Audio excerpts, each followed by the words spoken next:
मी आज गुलाबजामुन बनवणार आहे. तर मला लाईव्ह करा, शेअर करा, सबस्क्राईब करा. मैद्याचं पीठ आहे, खवा आणलेला आहे. हे बघा, याचं मी गुलाबजामुन बनवणार आहे.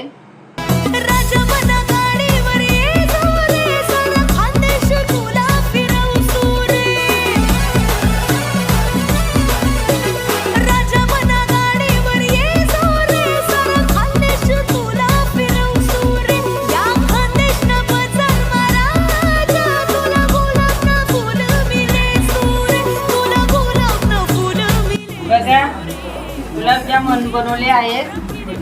एकदम मस्तपैकी छान झालेले आहेत. एकदम मस्तपैकी झालेले आहे. बघा, तुम्हाला लाईव्ह करा, शेअर करा, सबस्क्राईब करा. लय भारी. बाय.